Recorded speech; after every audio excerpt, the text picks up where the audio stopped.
Hello, welcome back to Let's Play Assassin's Creed 2. Today is going to be more of a break day. We're just going to do a lot of reading generally. So let's go up to Ezio's study and we can read everything up there.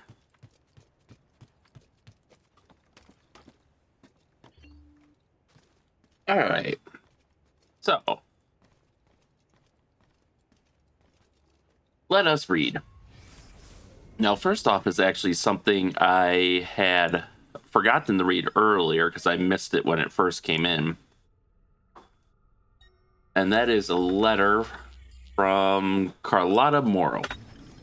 My love, I wonder if ever the day will come when these words might make sense to you once more. I am sorry for what I've done, and for what you and I have both become. Though we could not be together, just knowing you were near was enough. And now, with Marco dead, I may yet find a way for us to be joined again. But, do you even remember me? Or were the wounds too grave? Do my words stir, if not your memory, then your heart? It doesn't matter what they say. I know you're still in there, somewhere. I will find a way, my love, to remind you, to restore you. Love always, Carlotta. So I guess that was Dante Moro's wife or something, girlfriend. I don't know, but I have to wonder if maybe she was an assassin and then he joined up with the Templars, because assassin Templar romance has definitely become an ongoing theme in this series as we go on. I mean, we've already seen one between Altair and the lady from Assassin's Creed 1, and this could be it for AC2, and I know we'll see one in 4.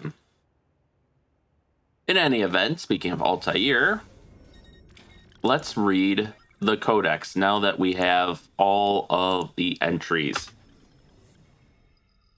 Page 1. I have spent days with the artifact now, or has it been weeks? Months? I can no longer be certain. The others come from time to time, offering food or distraction. They say I should separate myself from these studies. Malik has even suggested I abandon them entirely. But I am not yet ready to turn away. This apple of Eden will be understood. It must be. Is it a weapon? Is it a catalog? Is it somehow both? He who increaseth knowledge increaseth sorrow. The philosophy of such a statement I can understand, but for it to be true, literally true, a society that waged wars with idea and information in place of steel and swords? Its function is simple, elementary even, dominion, control. But the process, the methods and means it employs, these are fascinating. Those subjected to its glow are promised all that they desire. It asks only one thing in return, complete and total obedience. And who can truly refuse? It is temptation incarnate. I remember my own moment of weakness when confronted by Al-Mualim, my confidence shaken by his words. He who had been like a father was now revealed to be my greatest enemy. Just the briefest flicker of doubt was all he needed to creep into my mind. But I vanquished his phantoms, restored my self-confidence, and sent him from this world. I freed myself. But now I wonder, did I really? For here I sit, desperate to understand that which I swore to destroy. This is why. The apple has a tale to tell. We are all at risk. It is my duty to do something about it. I cannot turn away until I found the truth.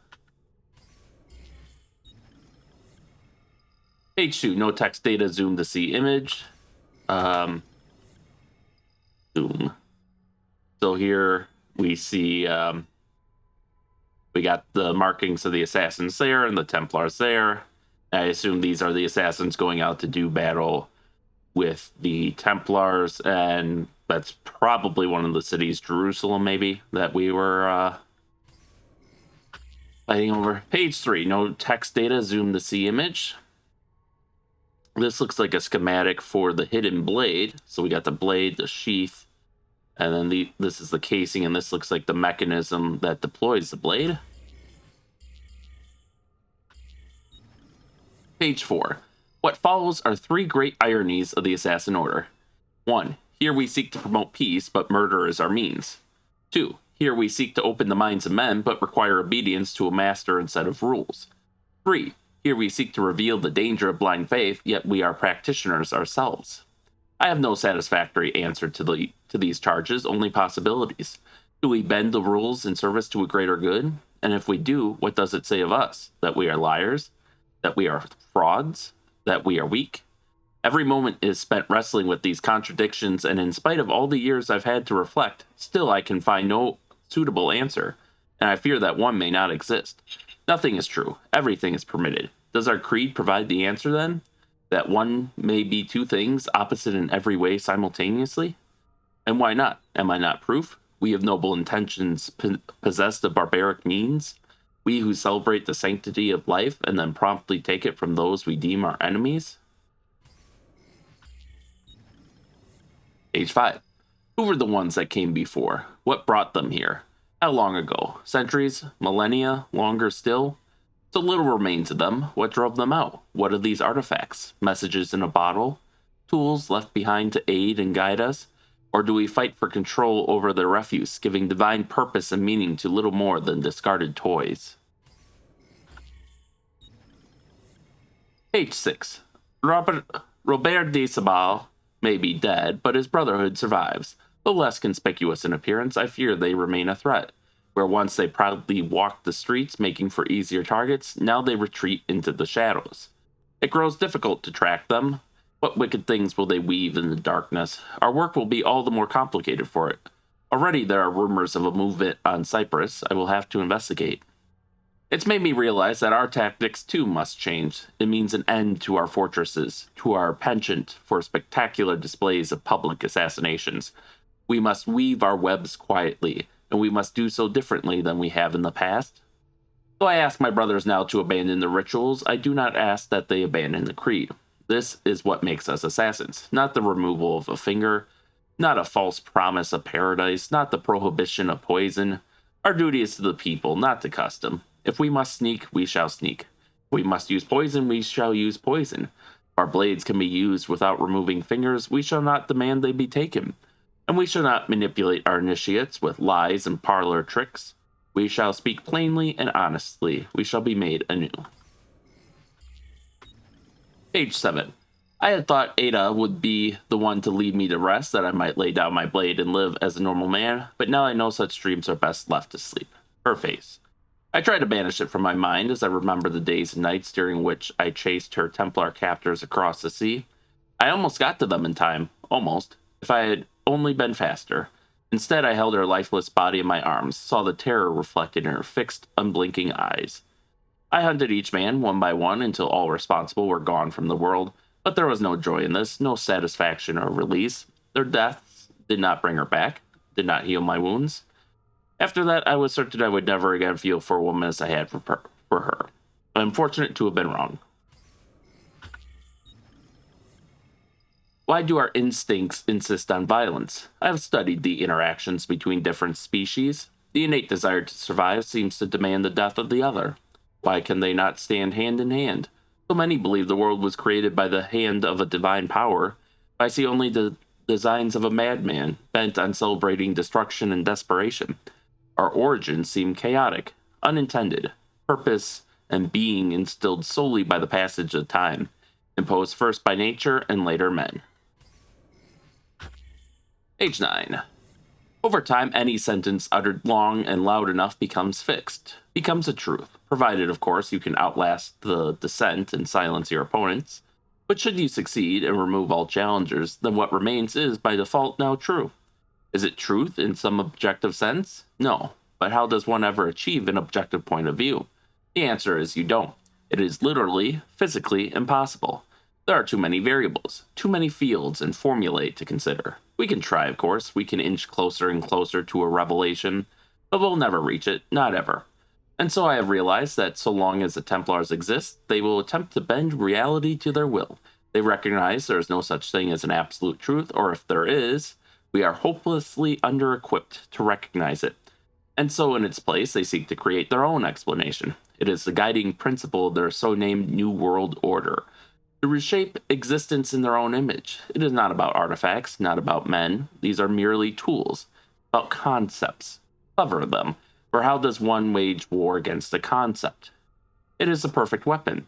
It lacks a physical form, yet can alter the world around us in numerous, often violent ways. You cannot kill a creed, even if you kill all its adherents, destroy all of its writings. These are a reprieve at best. Someone, someday, will rediscover it, reinvent it. I believe that even we, the assassins, have simply rediscovered an order that predates the old man himself. Oh boy, that gets into some prequel territory there, I think. Page 10. No text data, zoom to see image. And what is this, Jesus or something? We got an apple of Eden, apple, whatever that is. I can't read Arabic, so I don't know what that says. Page 11. Attis, Dionysus, Horus, Krishna, Mithra, Jesus. Similar stories color their lives. Too similar, I think. Divine birthright, persecution, disciples, miraculous acts, resurrection. How is it possible? Perhaps it isn't. Merely a single story told over the ages, borrowed, then changed to fit the times, evolving as our tools and language do. Is this tale born of fact or fiction? A bit of both. Could these figures be the same person, their life extended and transformed by a piece of Eden? Al-Mu'alim spoke of Jesus as a real person, a mortal who had mastered the arts of manipulation. But what if he was wrong? These men are real, and if they have walked amongst us many times before, does it mean they'll come again? Perhaps they are here now. So many questions, and every day, even more. Page 12. No text data, zoom to see image. This looks like a calendar? Maybe we have the sun, a couple circles radiating out from it, 7 precisely. 2 female symbols. Planets? Mercury. This should be Earth. I can't quite make out the writing.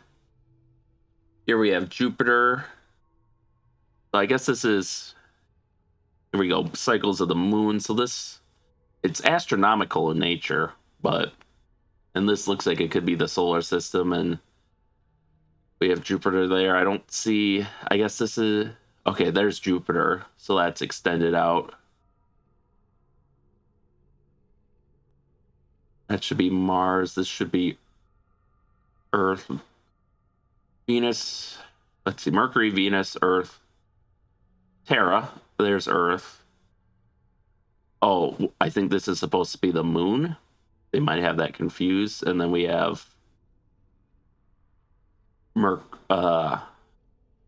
Venus, Mercury. This should be the moon, I guess. And we have Earth. And the next should be Mars. But it looks like Mars is up there, maybe. Then we have Jupiter. Should be Saturn, I think. It's a little hard to decipher because that writing is really low resolution. It's pretty blurry. Orxus I don't know. Anyways, page 13. The hidden blade has been a constant companion of ours over the years. Some would even say it defines us, and they would not be entirely wrong. Many of our successes would not have been possible without it. Still, the device has begun to show its age, and so I have been researching improvements beyond ending the need to remove one's finger to wield it. The first is the addition of a metal plate that can be used to deflect incoming blows. The other assassins believe it is forged of a new metal, and credit me with the discovery of the formulae included on this page. It is better that they do not know the truth. I have also worked with Malik to describe new methods of assassination, from on high, from ledges, and from hiding places. Basic movements, but critical nonetheless. The third and final improvement is the most simple. The provision of a second blade, identical in every way to the first. Should an assassin ever find himself tasked with dispatching 2 targets, he need only time his strike in such a way that he might reach both at the same time. These blades will be limited in number, since the metals with which we forge them remain difficult to obtain. I will need to think carefully about who shall be allowed to carry, too. Page 14. Man seeks dominion over all that he encounters. I suppose it is a natural tendency for us to aspire towards mastery of our surroundings. But this should not include other human beings. Every day more and more are pressed into service, by deception or by force. Others, though not so firmly imprisoned, are made to feel as if their lives are worthless. I have seen the ways in which men persecute women, heard the cruel words hurled at those who come here from other lands, excuse me, watched as those who believe or act differently are made to suffer. We discuss such things often, watching as we do from the spires of Masyaf. What can be done to stop this, to encourage tolerance and equality? Some days we speak of education, believing that knowledge will free us from immorality. But as I walk the streets and see slaves sent off to auction, my heart grows cold. When I see the husband hurl abuses and stones at his wife, insisting she exists only to serve him, my fists clench.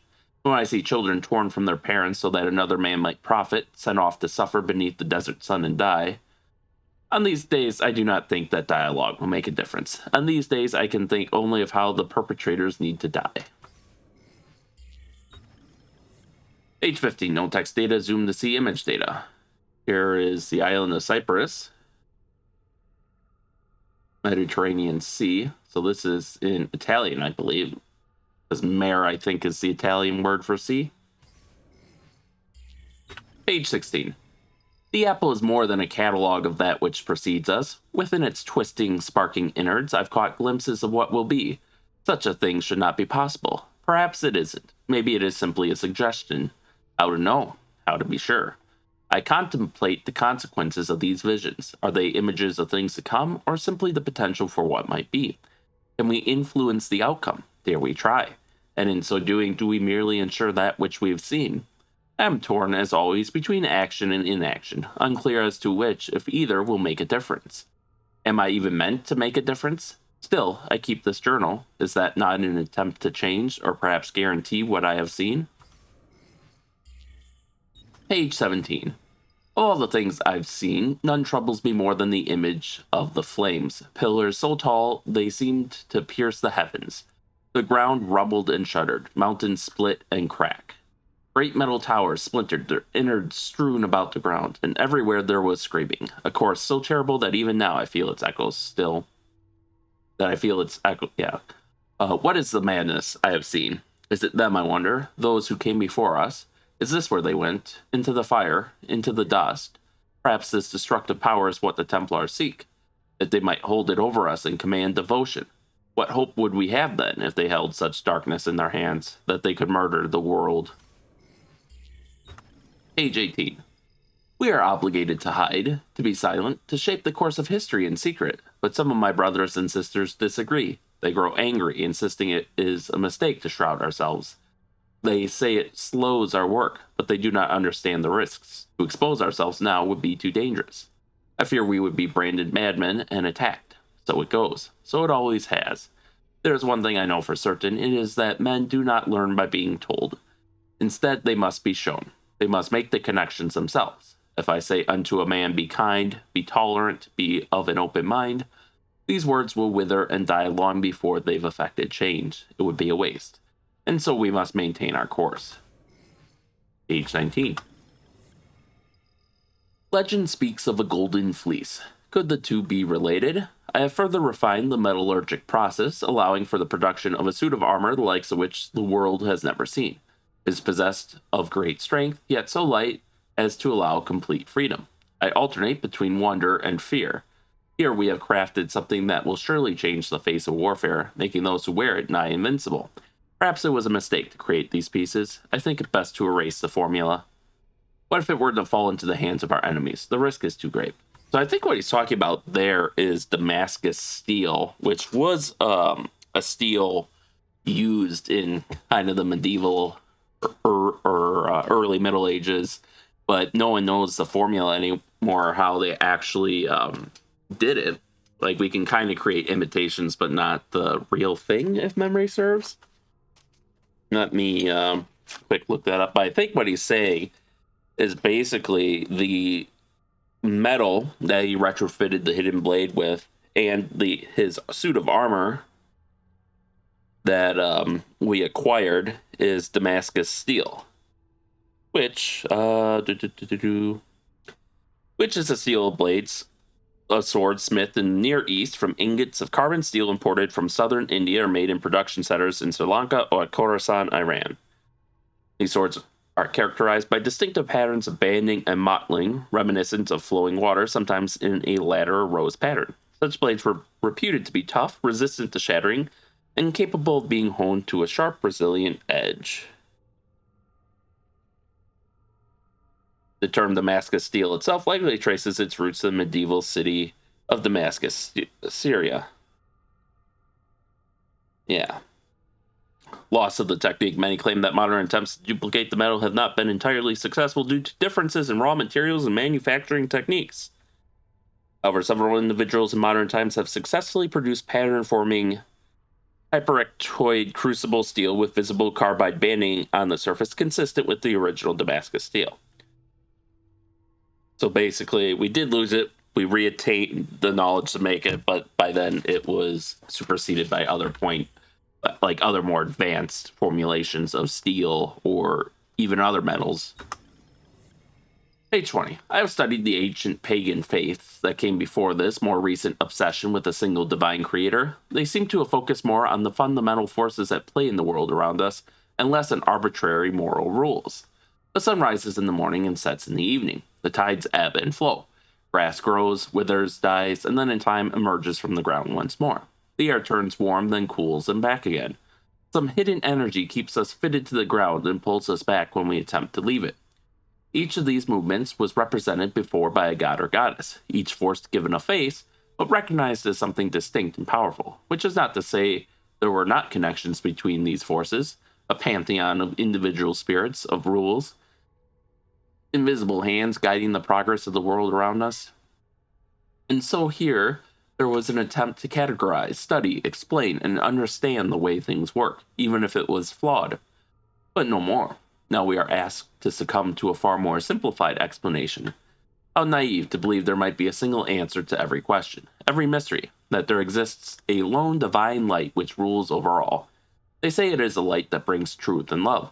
I say it is a light that blinds us and forces us to stumble about in ignorance. I long for the day when men will turn away from invisible monsters and once more embrace a more rational view of the world. But these new religions are so convenient and promise such terrible punishment should one reject them. I worry that fear shall keep us stuck to what is surely the greatest lie ever told. Page 21. One may cultivate extracts from various plants found throughout the region. More exotic species can sometimes be obtained from traders and travelers, but their properties are less documented and require further examination.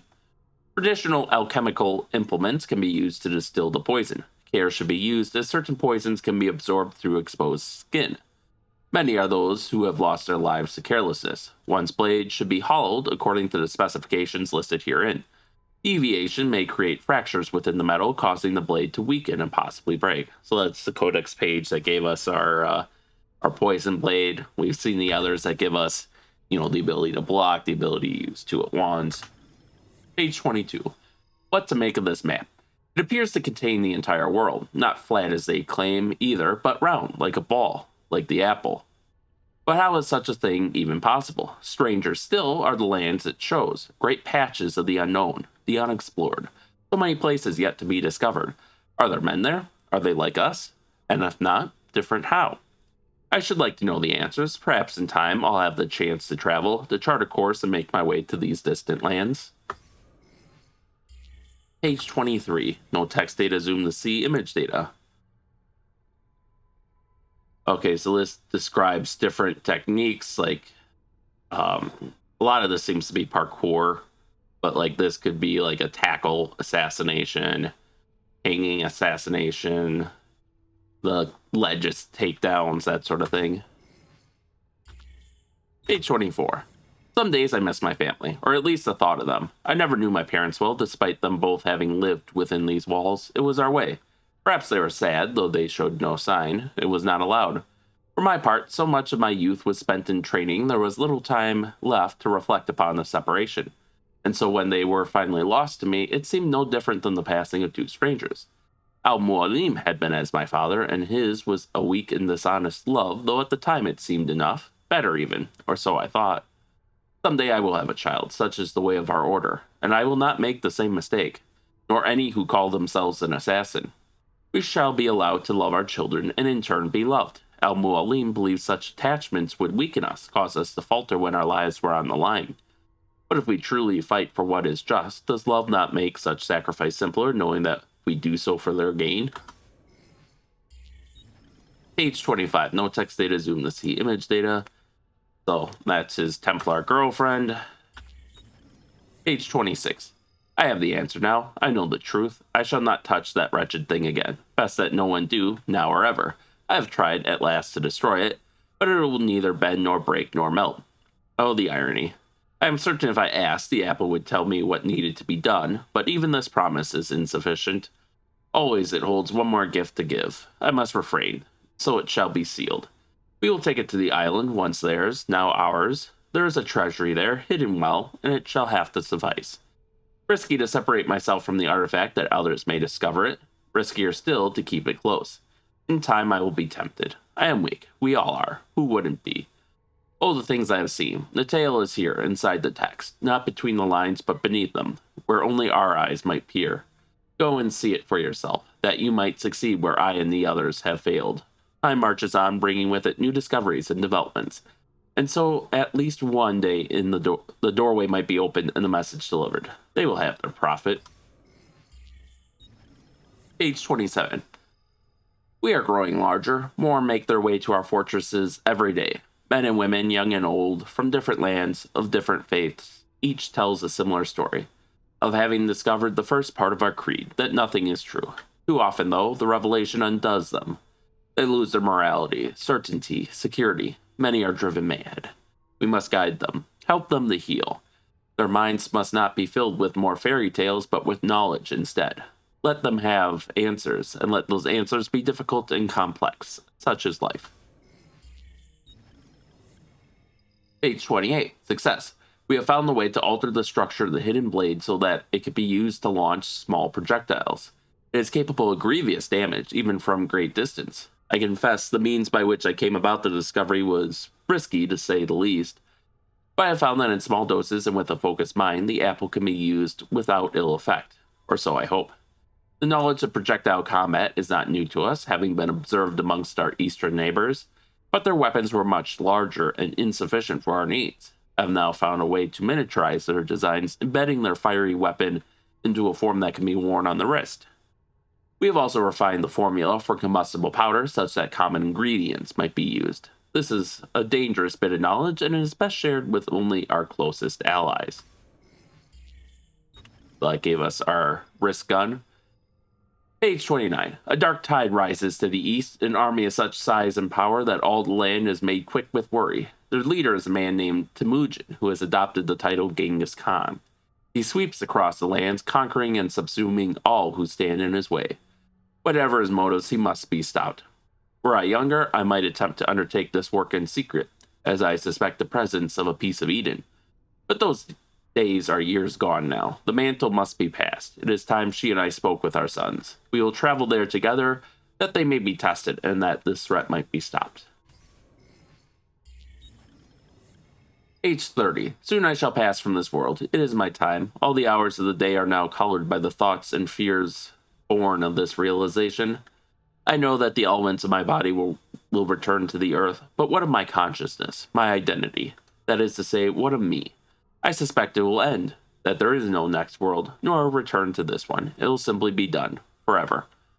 Our lives are so brief and unimportant. The cosmos cares nothing for us, for what we've done. Had we wrought evil instead of good? Had I chosen to abuse the apple instead of seal it away? None of it would have mattered. There is no counting, no reckoning, no final judgment. There is simply silence and darkness, utter and absolute. And so I have begun to wonder, might there not be a way to stop, or at least delay, death's embrace? Surely the ones who came before were not so frail and feeble as we. But I have sworn to be done with the artifact, to not gaze into its core. Still, faced as I am with the prospect of my end, what harm is there? One last look. And that is the Codex, written by Altair. And obviously, the conclusion you can draw there is that there was an advanced race that came before us, humans, aliens, something else. They apparently died in some fiery cataclysm that wiped them out, but left traces of their civilization around, like these pieces of Eden. They must have used humans as slave, maybe, because we see Adam and Eve recovering a piece of Eden and then seeming to try to hide it away. And obviously these pieces contain knowledge. He was able to derive formulas for gunpowder, for Damascus steel from this apple. But unfortunately for himself, he could not derive a health potion to restore his youth. But such is the way of things. So now it seems more important than ever that we keep these from the hands of